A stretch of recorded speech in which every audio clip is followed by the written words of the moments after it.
So a Louisiana state senator has figured out a pretty nifty way to target gun owners like you, as well as to stop people from reporting crimes leading to unchecked criminals out there, and he wants to turn it into a law via a proposed bill. What is it I'm talking about, and will other states follow?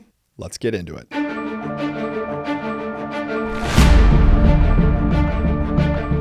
So let me start with the obvious: gun crime bad. I would actually change that a bit, and I would say all crime bad, but apparently some people really want to hone in on gun crime, okay?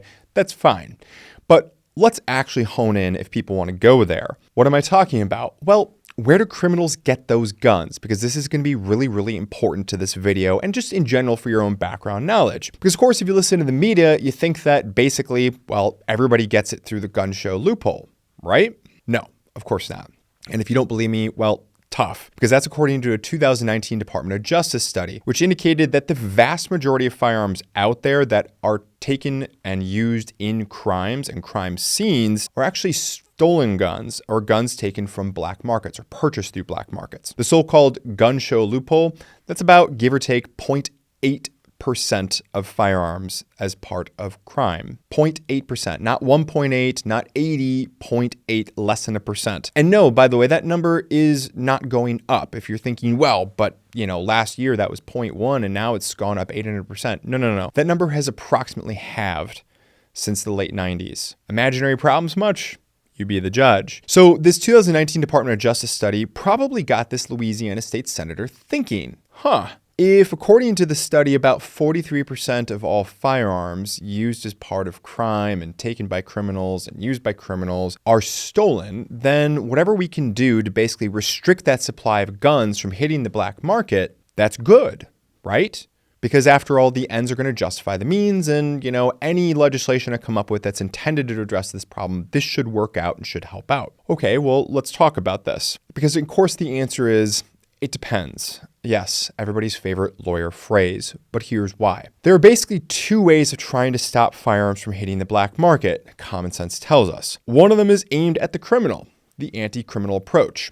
We're going to do things like increasing penalties for stealing firearms, increasing penalties for knowingly being in possession of a stolen firearm, all that kind of stuff. So basically, we're really going to be focused on the criminal, going after them. By punishing criminals who steal and traffic in stolen firearms, we hopefully will deter the participation in the market, stealing firearms and reselling them in black market and on the street, at either the acquisition level, the distribution level, or the purchasing level. And of course, we know basic economics, increased risk equals increased cost, and increased cost means that there are less participants in the market. So that's certainly one way of looking at this, basically leveraging criminal justice as well as basic economics to harm criminals at both the sentencing perspective as well as the economic perspective. But now, this Louisiana state senator said, I got this. I got something better. Let's go after the victims. Let's go after the gun owners. So we're going to pass a law to create liability, civil liability, for someone whose firearm was stolen. So the law specifically reads,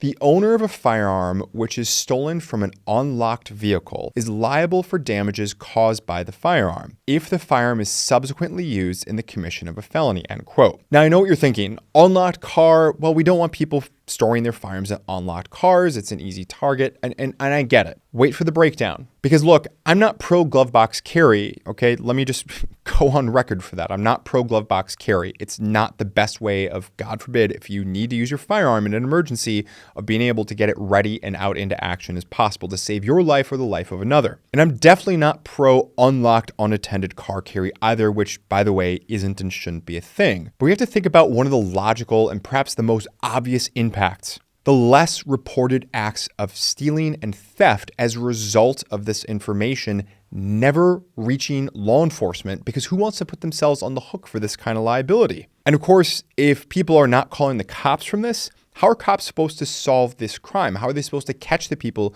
who are breaking into homes, breaking into garages, breaking into automobiles to steal firearms and other property? Basically, we're going to disincentivize people from calling 911. And I get it. It sounds good. Lock your cars. It feels good. But we cannot judge legislation based on intent, only the effect. And the effect here can be awful. Now, I want you to imagine this. You're going to stop off at the range after work to let off some stress and to safely participate in your Second Amendment rights. You have a firearm in your car, then, overnight, because you didn't want to load it that morning, but overnight, someone breaks into your car in your locked garage, by the way, and steals from your unlocked car. Well, now you have a choice according to this law. You can call law enforcement and see if you can be a good witness, or frankly, as I know many people are going to view this as, you can cut your losses and say nothing. Yes, you could try lying and say that your car was locked or that the firearm was not inside your car, rather was sitting on top of your car or on a shelf in the garage or something like that. But look, let me be clear. Lying to law enforcement is an awful way to turn a bad situation into a miserable one or far worse. Obstruction of justice and possibly felony perjury charges, depending upon how law enforcement pursues their investigation in your particular case, and subject, of course, to the laws in your particular state. Check your local listings. Not fun. This side of taking your legal advice from The Sopranos, the words that I would use to cover lying to law enforcement are never and don't. So tell the truth.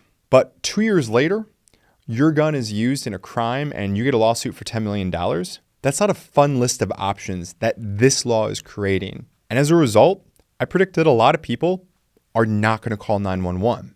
And as a result, a lot of thieves are not going to be getting caught. So who's this law really helping here? And of course, this is not to mention the fact that, just as a side item, if insurance is ultimately on the hook for this kind of liability, what could happen to your insurance rates if they don't exclude it from underwriting, as of course they already do and shortchange a lot of firearm owners on many homeowners and policies? Check out to see how many dollars worth of stolen or damaged firearms your policy covers. Or better yet, for a real lesson in quantum mechanics and high number math, try calling them, your insurance company, to get a quote on your collection.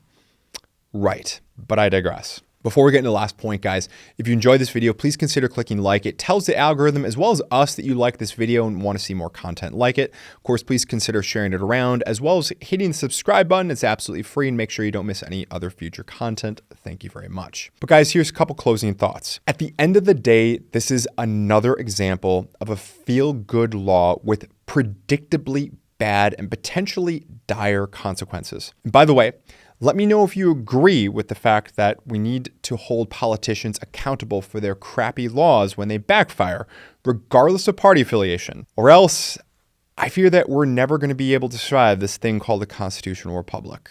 Thanks, and we'll see you in the next one. Thanks for sticking around to the end of the video. If you enjoyed this one, please feel free to check out some of our other great content, and we'll see you in the next one.